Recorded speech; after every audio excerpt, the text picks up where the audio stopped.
Looks like they're all jumping on here at the very end. So we got a good got a good class. So, but I'll tell you this, everybody has figured out the mic and the camera. They figured out how to mute them and not Okay, ever be on camera. very good. There you go. If you remember those first couple of years of trying to go through that and do that, it was all over the place. And everybody has quickly figured out that they know where the mic and the camera's at. Yep, yep. No, I still am regularly on Zoom meetings where that hasn't gotten through with people that should absolutely know better. But um, is this mostly folks from Williamson County, or did you get No, no, some they're all over the surrounding state. So all over we the place? shared it to people all over. So different Awesome, counties have been able. So yeah, you've got people from all corners of the state. awesome. All righty. All right. So it looks like it's 5:30. So all right, welcome everybody to the next session of our virtual beef series. Tonight we're going to be focusing on, once again, heifers being the focus of our presentations, but tonight we'll be focusing on genetics. And so we're very privileged to have Dr. Troy Rowan here. He's one of the foremost experts in genetics. He may not say it, he may grin, but I believe it is true. So we're very fortunate to have him be part of the UT system, and we're very fortunate to have him here tonight. So he's going to give us kind of his little perspective. Everybody puts a little spin on how it looks for heifers, and so he's going to give us a perspective because when I gave him the topic of genetics, it's a pretty big topic, and so he's kind of narrowed it down for us. And so if you've got questions, once again, please put them in the chat box. If you don't mind, everybody knows how to unmute. You're welcome to ask a question, but if not, at the very end, we'll catch questions too. So, Dr. Rowan, I'll turn it over to you. Thank you. All right. Yeah, thanks for having me, Matt, and thanks for organizing this whole thing. I think the virtual option has found a way to continue working well, and it gets a little bit bigger draw, and allows us to focus as specialists on really a nice theme across all of our different subject areas. And I think the focus on replacement heifers this go round is something that I think is really timely in the industry, thinking about this rebuild, thinking about how, as our inventory numbers have gone down industry wide, what's the herd that we're going to try and build back with? And so much of that relies on taking a little bit longer look at things. I know that a lot of the market situations and the decisions end up being very day to day, right? I've got to deal with today's problems. But genetics inherently ends up being a much longer term sort of a challenge that we have to address. But the decisions that we make today, particularly on these females that are getting retained, that are going to build back our beef cow herd here in the States, it's going to be really, really important for the next decade or two.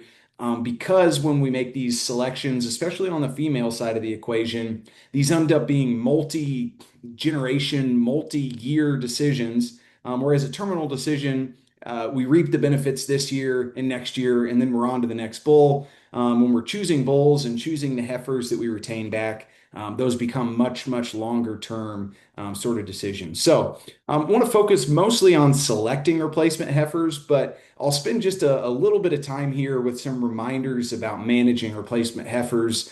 Dr. Katie Mason, I think, talks maybe next week or the week after, and she'll give a much more in-depth focus on sort of what the feeding and development plan should look like. But I want to give some overarching sort of suggestions in thinking about how the performance of these heifers, how they end up as cows. It's not just genetic potential, it's not just management, but those two things in the intersection, trying to make those come into agreement with each other is really how we achieve the best outcomes as we retain these heifers as cows.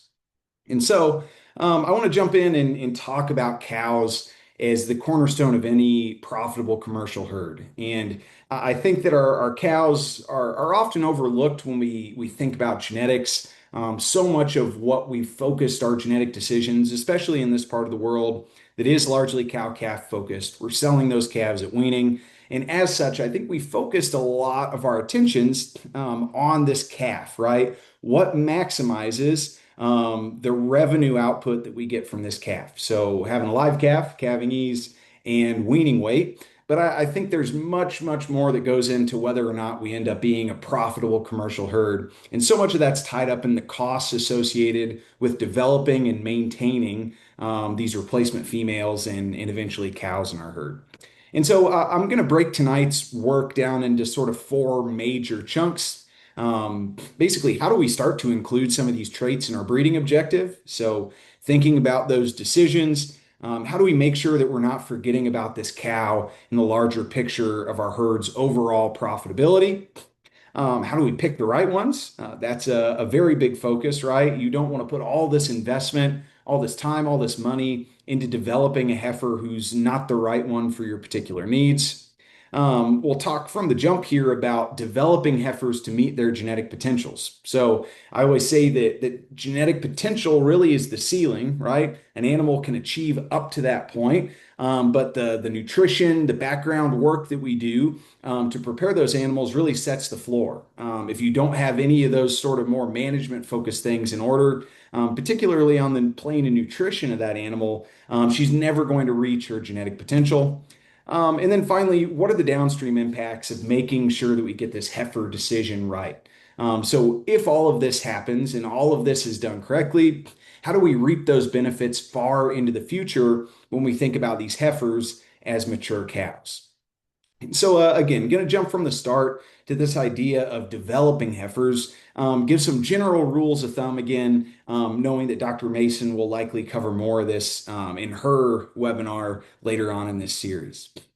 And so I think it's helpful to sort of set the stage for what we expect these heifers to do, right? What's the checklist that we're asking them to do? And then how do we develop a selection strategy, a management strategy, such that they're able to achieve these expectations? And so to really break it down to the most basic pieces, right? We need her to be pubertal, right? She's got to be cycling. She's got to be sexually mature. She has to be ready to get bred at the start of the breeding season. Ideally, we'd like to conceive as early in that breeding season as possible, right? I'll show some data that our lab has generated that shows the effects of those heifers that calve early on in their first calving season. That has enormous effects downstream as mature cows. You sort of get ahead in the breeding season and you continue to stay ahead. We'd like her to calve unassisted, obviously, and that's particularly a focus for us here in the state of Tennessee. We're largely off farm income. We maybe aren't spending as much time with those heifers, so we want to be absolutely certain that that heifer that we've retained is able to have that really valuable first calf. We need her to raise that calf.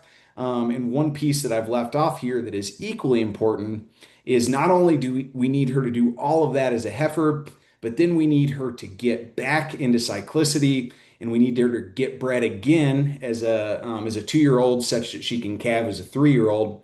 And that is a much, much harder thing for her to do physiologically. That recovery period is equally important. But again, lots of things that we can do to make that second conception happen easier if we handle all this homework up front and getting this heifer in a position to succeed as much as possible. Again, this is more in Dr. Salo Zoka's territory, talking about puberty. What that means is really that heifer's ovulating. She's in estrus. She has a functional corpus luteum. She's physiologically capable of conceiving a calf. And what we find generally is that these quicker maturing, bigger heifers have tended to be the ones that enter cyclicity, enter puberty earlier than others. There's going to be some differences between breeds. The biggest gap between breeds in maturity is going to be between our Bos Indicus and our Bos Taurus breeds. Not much Bos Indicus across our state, but those are going to be much later maturing individuals. Oftentimes, folks will kick them at least another 6 months or a year back just because they're later coming into sexual maturity. And then lots of good evidence that says that you see a much higher pregnancy rate for the third estrus versus the first estrus. So what that means is that if we've got heifers that are cycling early, the likelihood when it comes time that the bull either gets kicked out, we do a round of artificial insemination, we get a substantial bump in pregnancy rate if that's not her first time coming into heat. Growth and gain, there's a huge range of target weights, and I know that Dr. Mason will focus a little bit more on this. But folks, as low as 50% of your eventual mature cow size, all the way up to 65%. We generally want that to be a moderate sort of growth, right? We don't want these heifers gaining 4 pounds a day, getting gobby fat necessarily, but we want them to be on sort of an upward growth trajectory. But targeting again, probably somewhere in this neighborhood of 55 to 60% of their eventual mature weight at the time of breeding. Dr. Mason again will talk more about these diets, crude protein, TDN. So I'll sort of skip over some of this and jump into the meat of our challenge, which is genetics. And so much of this really comes down as we think about management into this sort of hierarchy of energetic needs that these cattle have. So all animals have this baseline level of maintenance that we need to check that box before we can get on to anything else, right? And sort of the way that we work up towards this top of the pyramid is you don't get to skip levels, right? We don't get to go straight from maintenance, skip over development and growth and then enter into reproduction, right? We need to fill each of these buckets up for these heifers before we can move on to the next one. And so, again, understanding that we need that heifer to go through all of these levels of development, past just reproductive, before we can get into this situation where we're actually funneling energy that she's taking in towards these reproductive functions that are eventually going to get her pregnant. Some data here from a number of different studies that show sort of what conception rates look like throughout a breeding season based on these animals' target weights as percentage of their mature body weights.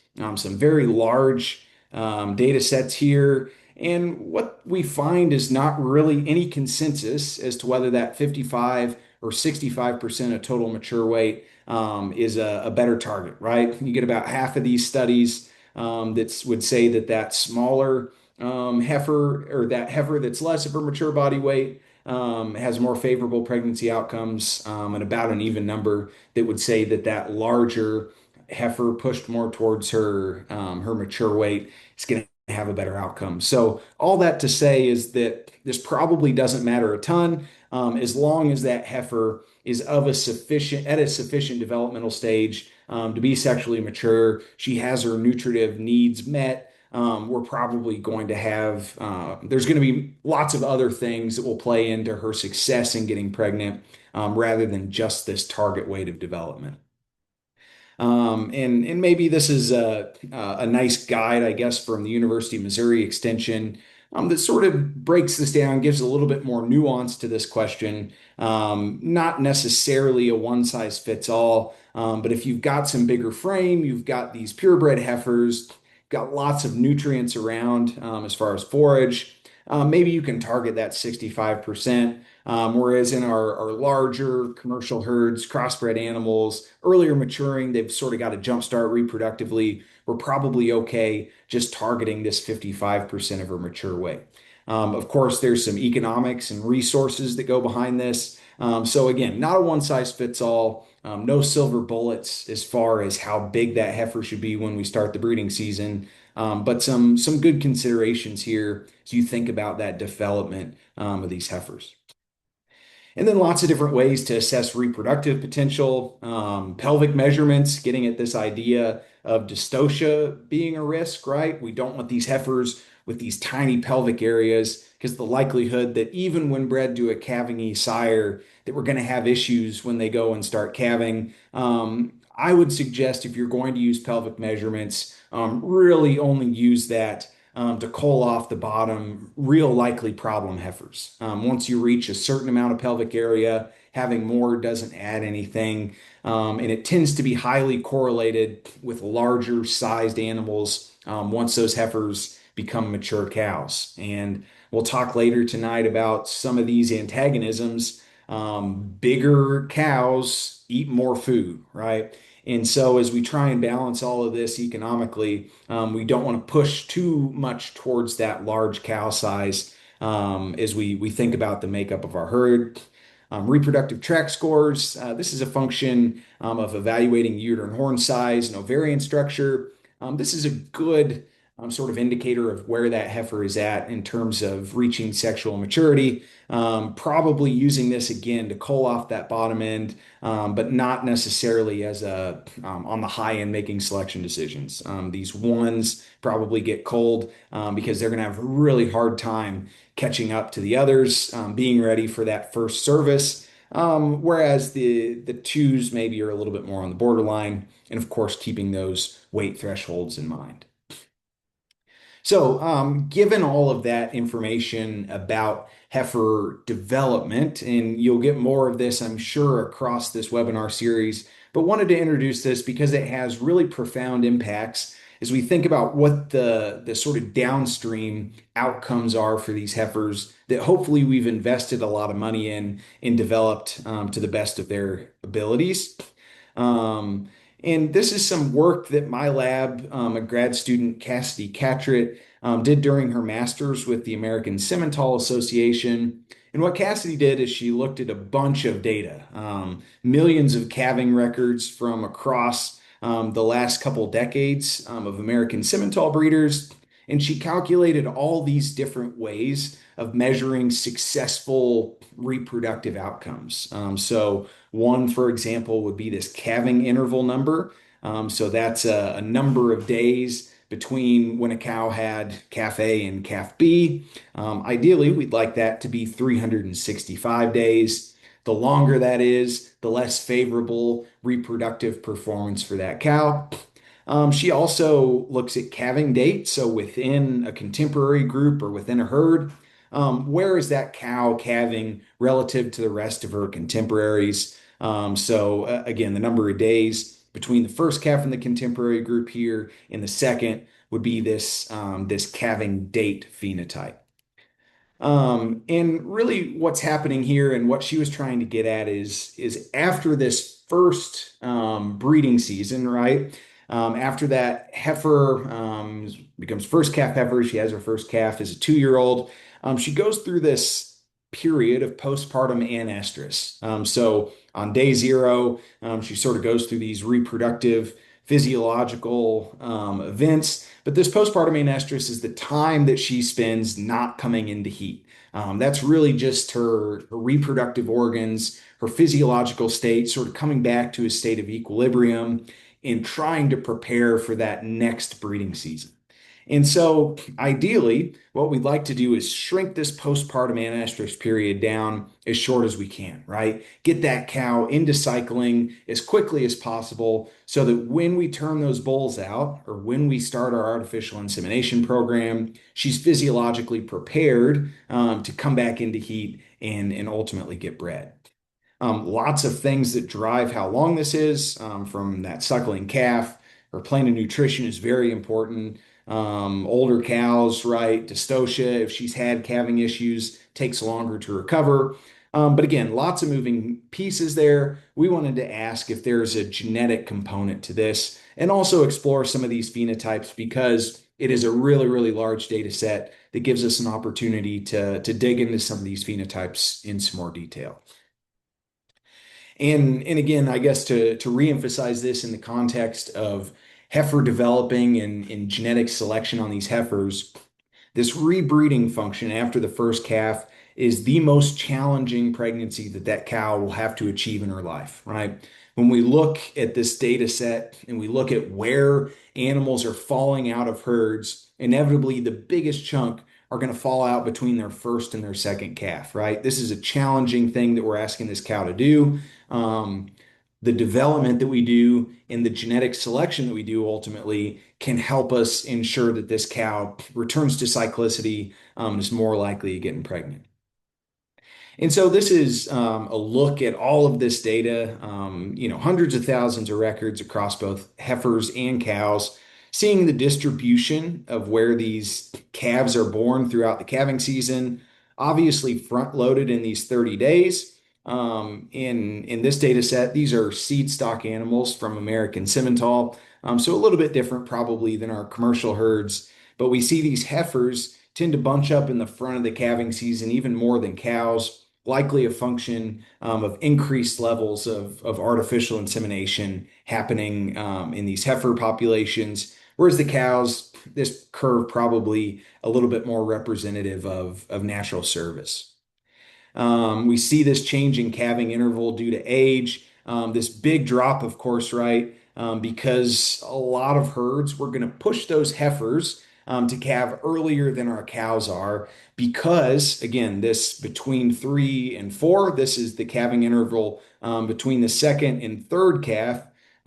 Getting bred here to calve as a 3-year-old is so hard.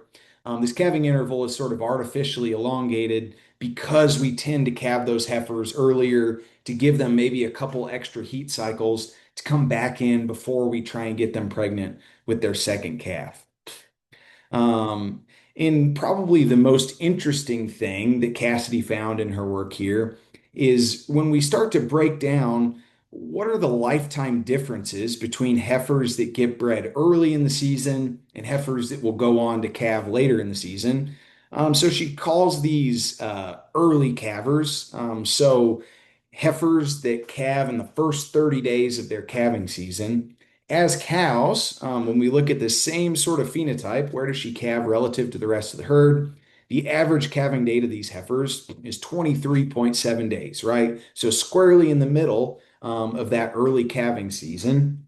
Heifers that are calving from day 30 to day 90, so these are going to be our late calving heifers.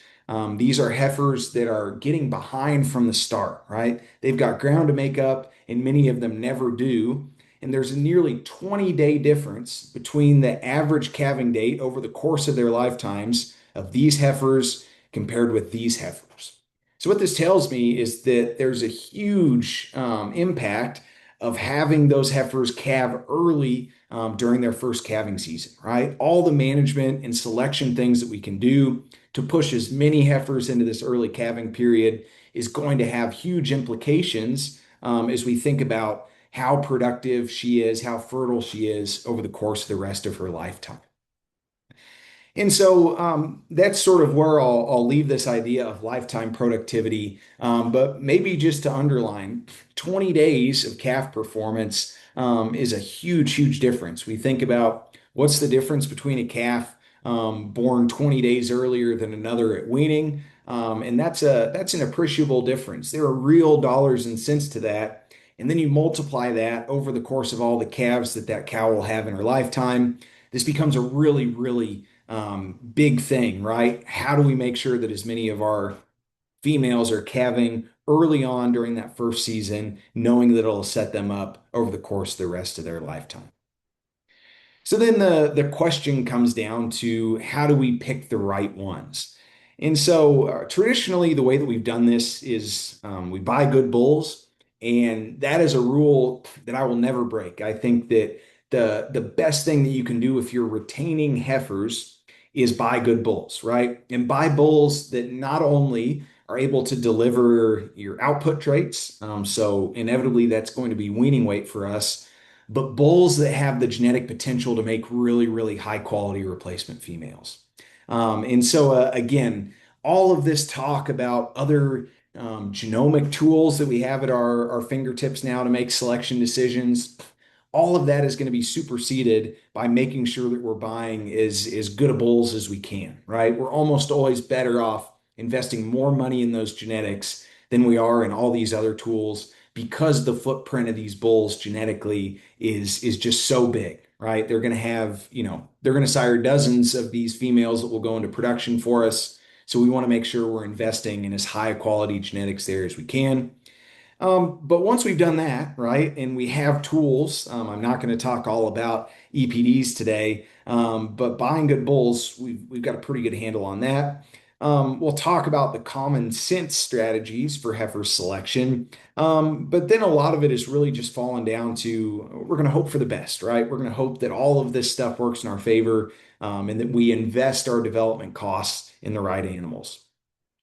So typically, the way that we've done this phenotypic heifer selection for as long as we've been keeping replacement females, one sort of tried and true thing is to keep those older heifers understanding they'll come into cyclicity earlier. Um, that age factor tends to work out in our favor. Pelvic scores to cut off that bottom end of animals.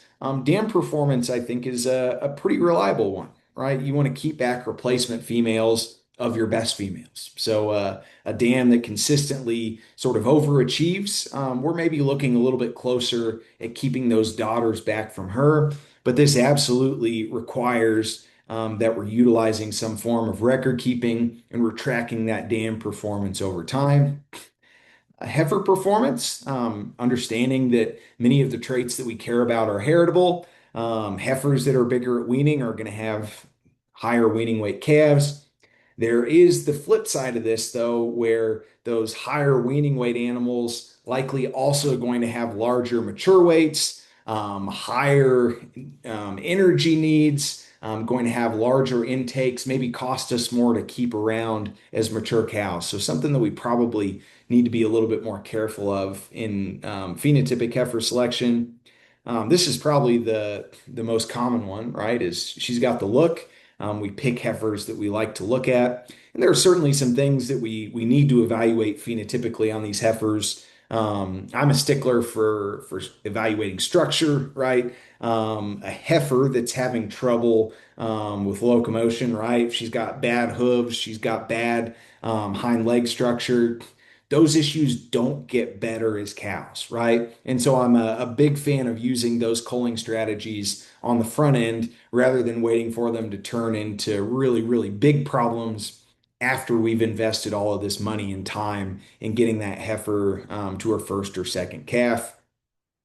Other things you might consider phenotypically culling for docility. I don't have a whole lot of tolerance for goofy cows. Docility is a huge factor here, and another thing that if she's wild, if she's mean as a heifer, she's not going to tend to be much kinder to you when she has her first calf on the ground and you're trying to tag it. So, again, lots of things to factor in.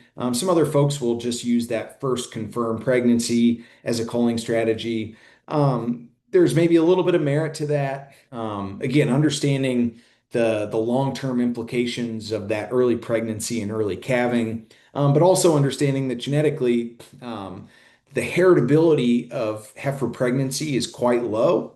So there's lots of environmental factors, not necessarily maybe all the genetics that are playing a part in that first confirmed pregnancy, but another thing that tends to get used to some degree.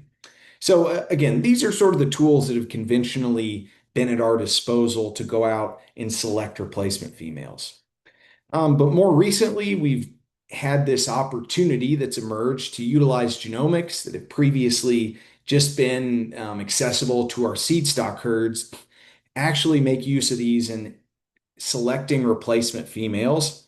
And I'm here to give sort of, I think, probably a little bit more middle of the road take on commercial genomics. I think they're valuable tools. They shouldn't supersede investing in high quality genetics on the bull side, but there are some very clear return on investments that are maybe a little bit different than how they get sold to producers at the present moment. But want to give an idea about what the sort of outcomes of utilizing genomics in the commercial herd can be. So first, I like to set up this idea that we need to manage expectations of what a commercial genomic test does and doesn't tell us. So first off, right, a commercial genomic test helps us estimate the genetic potential of an animal, right? And so often what we're interested in these replacement females is their phenotype, right? How fertile is she? How does she actually perform in fertility? Boots on the ground on our farm. Genomics is only going to tell us about the genetic part of that fertility phenotype. Okay. And these fertility phenotypes tend to be very lowly heritable. A genomic test might only be explaining half of the genetic part of a trait, but the genetic part of that trait is only 15 or 20% of the whole trait, right? So we're getting sort of these diminishing parts of the whole that these commercial genomic tests are explaining. The real value, though, is that if we think about this not on an individual animal's phenotypic prediction, but thinking about moving the genetic potential of the whole herd forward. These commercial genomic tests allow us to do that, right? They help us to make the right decisions more often because we're using more information in the form of EPDs and indexes, which previously we never had access to for these commercial animals. And the other thing I would add is that they're not going to be quite the same as getting a prediction back for a seed stock animal. So if I have a registered animal in the Angus Association and I have a commercial genomic test, that Angus Association's EPDs are going to be more accurate because there's both more data and it's taking into account records that we've probably turned in on that animal to the breed association. So just a couple of things that I would draw our attention to about this idea of commercial genomic tests. Lots of different flavors of these. We'll focus mostly on these multi-breed commercial tests, but I want to mention these couple of others. In particular, the only one that's really like this is the Red Navigator has largely been phased out by the Red Angus Association. But the American Simmental Association offers opportunities for commercial herds to turn in performance records to their total herd enrollment program, just as if they were a seed stock operation. And what that means is that when you turn both those records in and you have a genomic test on these commercial animals, they're not registered as Simmentals, but you're getting the same genetic evaluation. You're getting the same accurate EPD back as a registered animal in that same population. The challenge here, of course, is that this requires a commercial herd to keep records and report those records just like they're a seed stock operation. And frankly, there's just not a lot of folks in the commercial business that are able to do that or willing to do that. A lot of times I'd say if you're going to do this, you might as well just be a seed stock operator. But for those that do keep really immaculate records and want more accurate information and selection tools, this is a really nice opportunity to get sort of the gold standard in genomically enhanced DPDs back. Straight bred commercial tests, probably the most common is this GeneMax Advantage.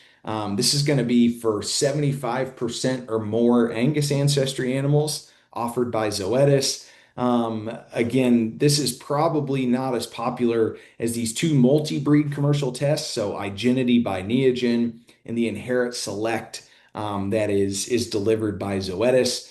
These multi-breed tests cover almost all of the major breeds. Crossbred animals, you get the same predictions back on sort of the same scale, even if you've got multiple different influences of breed within your herd. One of the common things that I see folks do is they say, I'm excited about genomics. I want to test my replacement females. And what they do is they go out and they make their selection decision, and then they test those heifers, and then they get the information back, but the decision has already been made, right? And so testing only the heifers that we already know we're going to keep is just confirming a decision that we've already done. It's really expensive confirmation, but again, we have to test more heifers than we're planning on keeping so that we can use that information to actually make a decision. I tend to say that you should probably test twice as many heifers as you would plan to keep. And that sounds like quite a bit of added cost, and it is. But again, if we want this thing to actually work, it has to add information to our selection decision. Lots of validations that have happened. This is one that we did during my PhD at the University of Missouri, showing that these tests on the whole, they tend to work, right? What we did is across a bunch of growth and performance and carcass traits, we asked using this GeneMax Advantage score, how well do these things track the calf performances when we look at these cows? And so these cows receive scores for all of these different traits, ranging from 0 to 100. Bigger equals better. And what we find is that there are significant relationships in the directions we would expect from calf weaning weight to calf weaning weight maternal, all the way to carcass weight, to marbling, to ribeye area. These are all saying that the higher this genomic score in the cow, the better outcomes we see in her calf's actual performance. And then on the opposite side, and with fat, that's the favorable direction. So these things work in general, but the thing I would draw your attention to is that they're not perfect predictors of offspring performance of this cow, right? Lots of noise around this line, but on the whole, the bigger the genomic score, on average, the better that calf's performance is going to be. But I think that there are some other opportunities for commercial genomics that go beyond this improved replacement heifer selection. Um, namely, oh, is there a question? Maybe not. Okay. All right. I'm going to keep on going here. Feel free to drop it in the chat if you have a question. But again, in addition to making this more informed decision on the heifers that we keep back, there's also opportunities, I think, to optimize our sire selection decisions. And this is where I think that commercial genomics maybe get undersold. And it's really valuable, I guess, as you think about going out, investing in a bull that's going to sire between 100 and 150 calves in your herd, hopefully. Um, when we're going out and we're making that bull selection decision, we've got all these tools that allow us to fine tune certain areas and traits of that bull's offspring's performance. But the cow is the other side of that decision. And so, if we know what the genetic sort of shortcomings and strengths of our cows are, we can go out and invest in a bull that's going to be more likely to fill in those weak spots and maybe continue to help us on those strong spots. So, for example, you could think on my commercial heifers, I maybe have no idea what their genetic potential for a trait like, let's say I'm interested in carcass quality, right? And I have no idea what the marbling of my heifers are, right? I don't kill them. I don't necessarily have any freezer beefs, right? I maybe haven't gotten data back on calves that have gone out west and been fed. But if I understand that the genetic potential of my replacement females and of my cow herd maybe have a weak spot in the marbling place, I can go out and invest in a bull that fills that gap for me a little bit. Okay. Maybe we're lacking a little bit of genetic potential for something like milk. Again, we can go back and make a bull selection decision that fills that genetic weak spot, right? We don't have to wait for that unfavorable phenotype to express itself in our heifers. We can know on the front end and make sort of more precision matings, especially if we have artificial insemination. Then it stops being a group thing, and I can start to say, this heifer needs a little bit of this heifer needs a little bit of this, and make our AI sire selections sort of match up with those heifer strengths and weaknesses. And then I think there's emerging opportunities to use commercial genomics to add value to our feeder calves. So, in addition to understanding and making better selection decisions on our heifers, can we go out and use that information, especially the terminal information, to market these feeder calves in an added value sort of way? I'll maybe skip through this and then just sort of leave with this caveat of using genomics as a tool and not letting it take the place of common sense, right? All these things that we said, right? You can have a heifer with the greatest genomic score, but if she's a disposition disaster or she's got bad feet and legs, we can't let the genomic tool supersede those things that we know we should be calling on, right? They're tiny, tiny pelvic area heifer who's always going to struggle to have a calf no matter how much we want her to. Even if she's got a great genomic test, we still have to use that calling on the bottom end, the problem animals, before we use this genomics to sort out sort of the middle and the top end from each other. And then finally, I want to talk more broadly about how do we, over the long term, integrate more of this thinking into how we develop a more holistic breeding objective, right? So thinking past just how can we maximize weaned calf pounds, maybe leaning into some of these other traits related to female productivity. Again, I've said this a number of times, a number of different ways, but buying the right bull is the biggest thing we can do genetically to improve the cow side of the equation within our herd. And really, this comes down to de-risking our bull decisions. And I say that this is risky because phenotypically, this bull is going to express very few of the traits that we actually care about in his replacement female daughters, right? Maybe we care about weaning weight and he'll express that, but he's never going to express a heifer pregnancy phenotype. He'll never express a cow longevity phenotype. He'll never express a milk phenotype.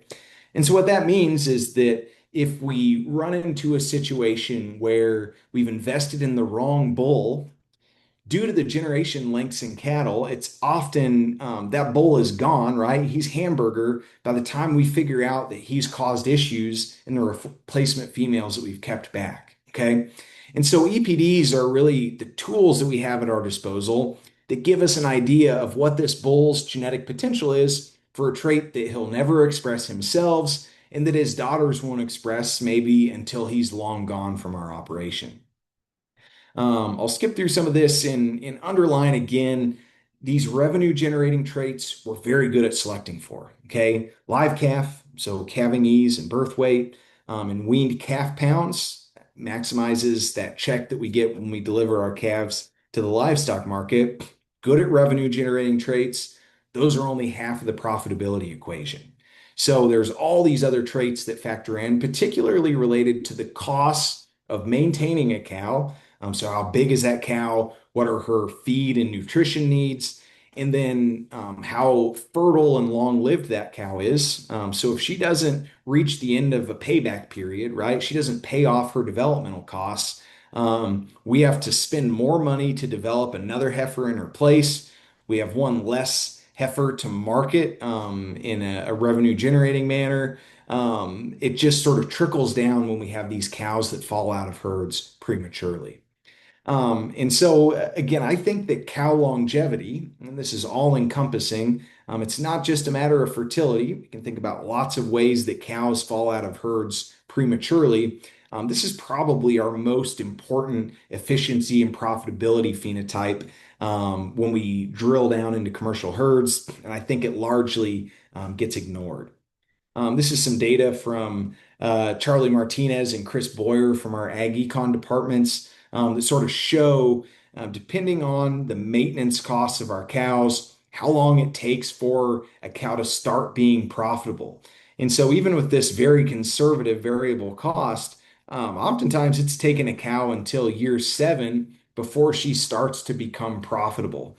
This is maybe shifted over to the left a little bit with our crazy, crazy calf prices. But again, generally, what this means is that it just takes an awful long time for this cow to reach her payback period. If you have females that are falling out of the herd in year 3 or 4, those are absolutely losing you money. And so genetically, we want to make replacement females that are the most likely to reach these profitable years of production.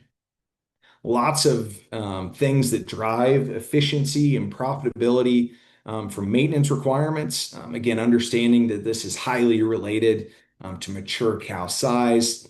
How heavily that cow milks will also drive those intake requirements. More milk, more intake, but more milk, more calf. So something that we also have to hold in a balance. Fertility is incredibly important. This is a quote I love. The return on investment of an open cow is depressingly low. So fertility is central to this idea. And then thinking about all the ways that a cow might fall out of the herd prematurely. To that previous slide, cows with structural soundness issues, udder structure issues, disposition. We've tended to talk about these as convenience traits. And certainly there's a convenience element to some of these, but anything that makes that cow leave the herd prematurely is an economically relevant trait, right? There's a real cost to that. So again, this is sort of the holistic view of what makes a cow profitable beyond just what she delivers in wean calf weight at the end of the year. And so the best way that we can do this selection without going into the dozens of different EPDs is to use this idea of a selection index particularly one that is tailored for maternal selection, right? So how do we drill down on the traits that are the most important to overall maternal profitability? Way these indexes work. We have all these different EPDs, but we weight them by their real world value. So, what is a 1 pound increase in weaning weight worth in real world dollars? What is 1% more of this animal's offspring getting pregnant as heifers worth in the real world? And so, what this is going to focus in on are all these cow traits, pre weaning growth, calving ease. But again, this is a more holistic decision and it focuses our decision on profitability, right? What helps us maximize the amount of money that we make across our system. A number of these maternal indexes across breeds of interest that I think are very, very useful as you sit down and start to make a bull selection decision. Fertility, of course, very important. This is some more of the work from my grad student in Simmental. These fertility traits tend to be very lowly heritable. Okay. So that's a little bit of a challenge when we're trying to make phenotypic selection decisions, knowing that these things are maybe only somewhere in the range of 5 or 10% heritable. But that also doesn't mean that we can ignore them genetically. We can still make progress, but we've got to use a tool like an EPD to help us drill down just on the genetic component of these if we're going to make selection decisions over the long term. Um, and then the last thing I'll sort of talk about is one of my very favorite things and something to consider in this herd rebuild, particularly if you're thinking about purchasing replacement females or you're thinking about genetically making your own. The easiest way that we can improve all of these important traits, but particularly these lowly heritable ones related to things like fertility and longevity, is to crossbreed. The crossbred female is probably the most valuable thing in our industry, but we do far too little crossbreeding, I think. This is something that we really need to renew an emphasis on as we do this herd rebuild. The idea is this idea of heterosis. So this is corn, of course, but the idea is that if you cross two different lines, or in our case, breeds, you get this outsized performance in their first generation offspring compared to the two more inbred parents from a single breed. The same thing happens in cattle. So levels of performance in the sire breed, the dam breed. Then if you see, so then this little black line is the average between sire and dam. This excess performance of the crossbred offspring compared to the two parent breeds is what we call heterosis. And we tend to express this as a percentage of the phenotype of interest that we're looking at. The good thing, the way that heterosis works in our favor, is that it's inversely related to the heritability of a trait.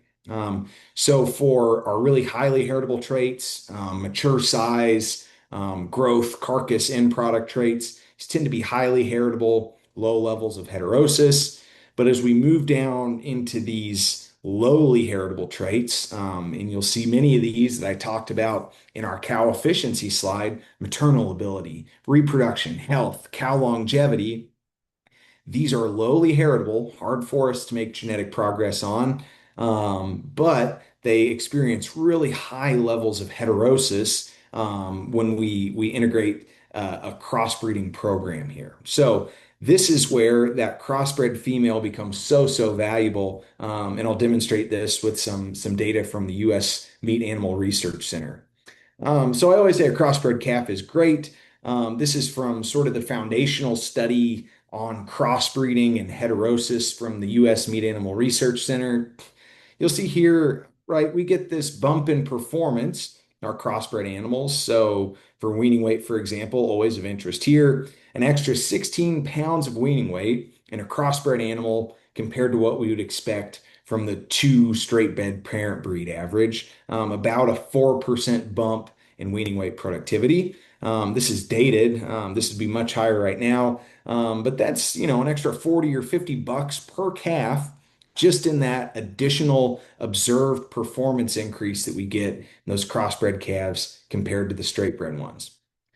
But if those crossbred calves are good, the most valuable thing comes in these crossbred females. So the same sort of system that evaluates the effects of heterosis across traits, but as you break this out across maternal traits and cow lifetime production, you see enormous boosts in the amount of performance that heterosis gives.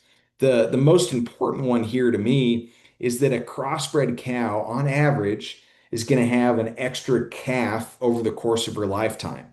So that's a 17% bump that we get from heterosis if we're using that first generation or F1 female. She is so, so valuable just in her ability to go out and have an additional calf, let alone if we sort of layer on both the fact that she'll have an extra calf and the fact that she adds an extra 18 pounds of maternal heterosis to that calf's weaning weight. That's an extra 600 pounds of calf weight that we would expect that cow to generate over the course of her lifetime. That's a 25% boost in heterosis when you sort of look at the whole picture of that cow's productive life. And again, the beauty of heterosis is that we get to double dip. So if we're utilizing a crossbreeding program right, we have this first generation cross cow where we're getting this extra 18 pounds of calf weaning weight from maternal milk. And then we get an extra direct heterosis if we bring a third breed in that sires this maybe more terminally oriented calf. We can really start to stack these things on top of each other and take advantage of. And so just to sort of sum this idea up of what does an extra calf per cow over the course of her lifetime mean, um, this pushes a cow another year into her payback period, right? So if she reaches that threshold of profitability, she spends another year being profitable for us.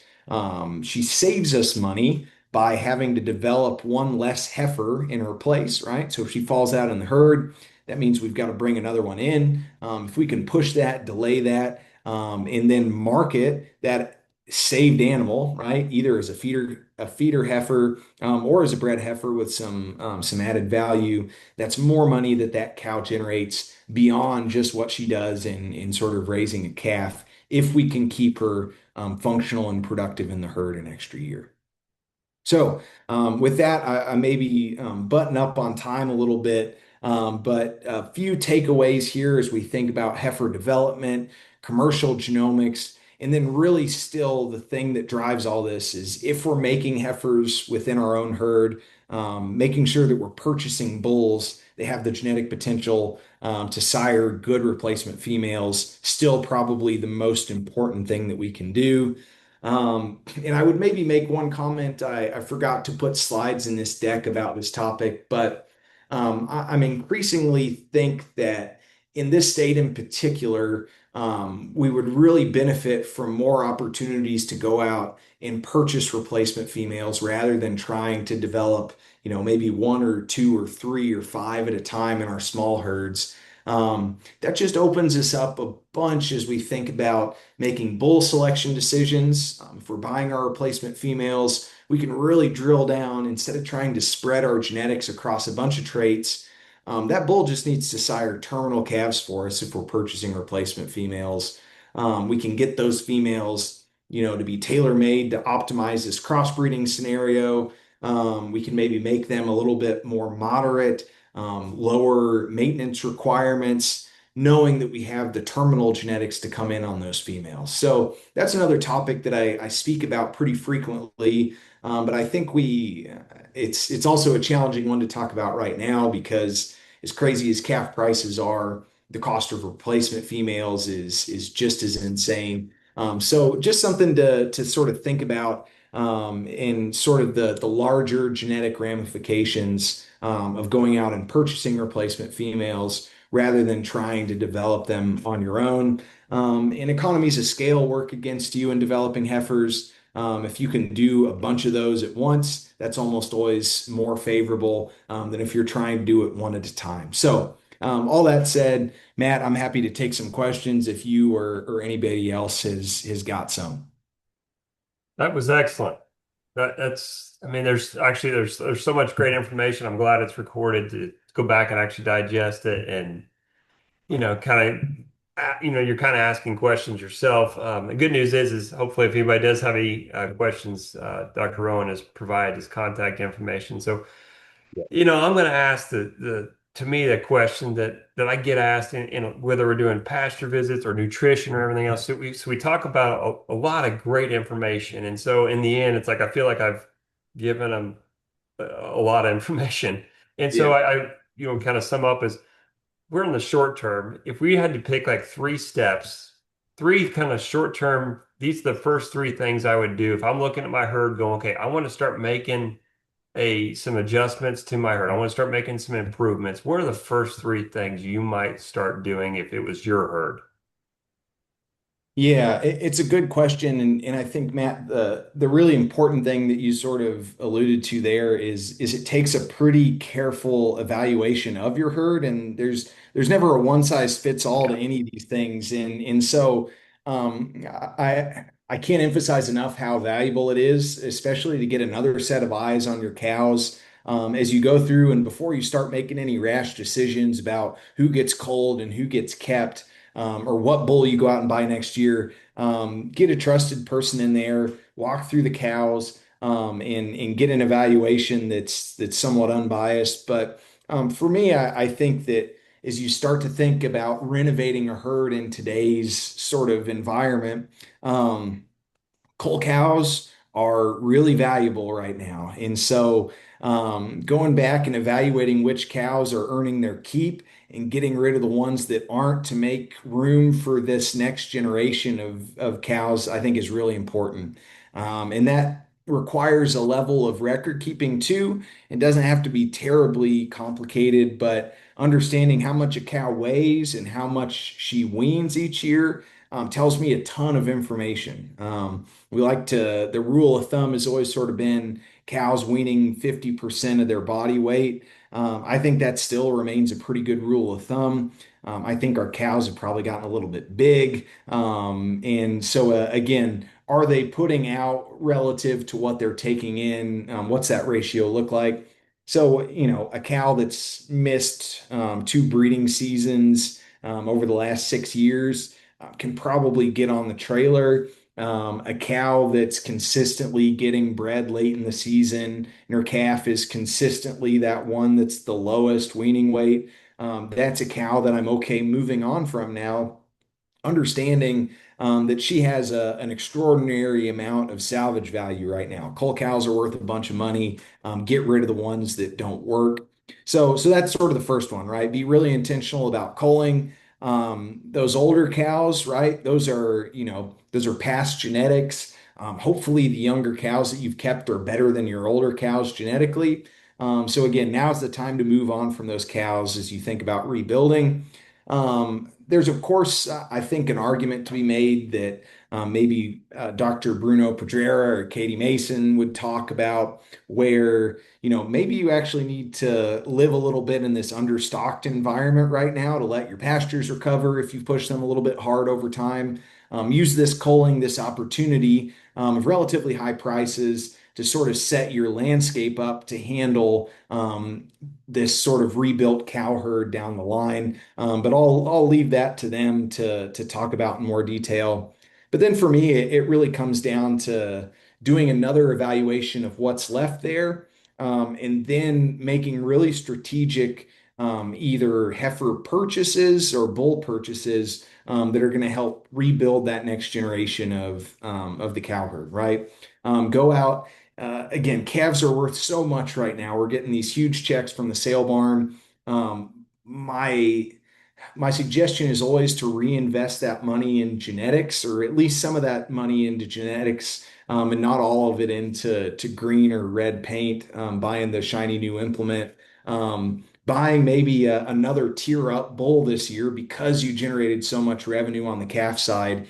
That's again a long-term investment that you get to reap the benefits of over the not only the life of that bull, but the life of the replacement females you've kept back and made cows within the herd. So those are just a couple things that I think through. Maybe now's the time to invest a little bit of money in genomic testing because again, that's a small fraction of a calf sale price. can you reinvest that money and get return on investment from a genetic standpoint, is something that I always like to focus in on in those situations. But that's a really, really good question. Made me think, Matt. Beautiful. I'll give people time to think if they've got any questions. Let me ask kind of a loaded question. You briefly spoke on it, but at the very end you mentioned, maybe we're better off to be purchasing some of these replacements rather than trying to develop them ourselves. So Yep. with purchasing, it means looking at EPDs and maternal indexes. Obviously, you can't just say always go here, but is there are certain numbers, indexes that you tend to lean towards right away? So if somebody's going to go out and purchase, or maybe they got some ag enhancement money to go purchase some bred heifers, right, and you're looking at a catalog, is there some indexes that kind of you go right to first, or other traits? Yeah, it's a good question, and maybe I'll answer it with a little bit more nuance. I think that if you're going out to purchase replacement females, given sort of the thing that I closed with there related to heterosis, I think you're almost always better off looking for a crossbred female Okay. than a straight bred one. Maybe if you're a seed stock operator, that's a different story altogether. But the value that those crossbred females give you from a lifetime productivity standpoint is just so enormous. So I always encourage looking at those crossbred females. I love a Baldy. I love a red Baldy. I love a maybe Gelbvieh Angus influenced female. These more maternally oriented breeds cross together with one another. You get to sort of stack both the good things about each of those breeds from a complementarity standpoint, and you get that extra boost from heterosis. But again, if you've got information about their sires, the backgrounds that they come from, those maternal indexes. So I'll be back a whole bunch of slides here, but I think they're really, really valuable. And even as you go out and select bulls, if you're making your own replacement females, Angus's dollar maternal is very valuable, heavily weights those replacement female and longevity traits, as does Gelbvieh's dollar cow.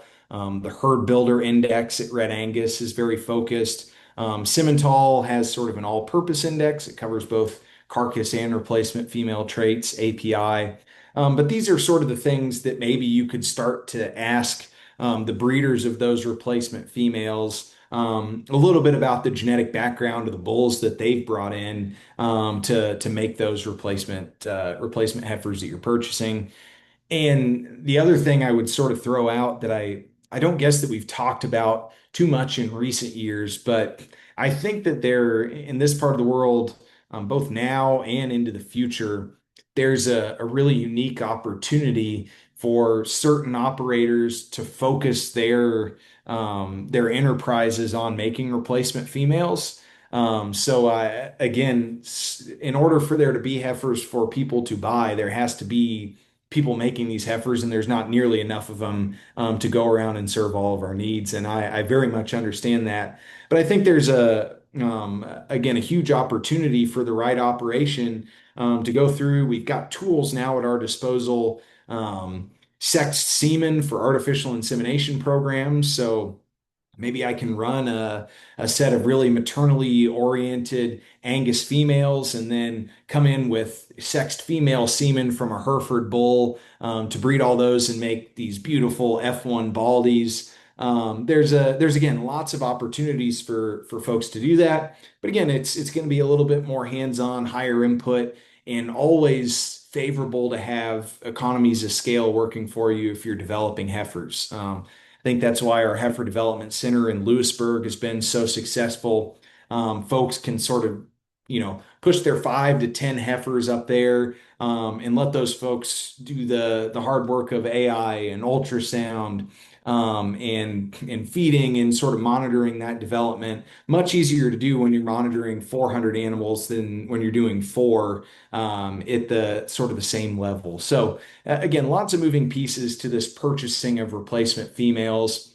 If you can buy a replacement female that has a commercial genomic test, even more valuable, right? That gives you a ton of information in that investment that you're making. So again, each of those two multi-breed commercial tests will have maternal indexes that you would certainly want to focus your attention on in that decision-making process. But another good question, Matt. All righty. Well, I will give everybody one last chance to, if you've got any questions, now's the time to do it. But if not, I want to thank you, Dr. Rowan. Truly appreciate your time tonight. A lot of great information. Great to be able to share that with everyone. So thank you for everything tonight, and we will see everybody next Monday for a reproduction class. All right. All Appreciate it, right. Matt. Thanks, Thank you. Have a everybody. great night. See ya.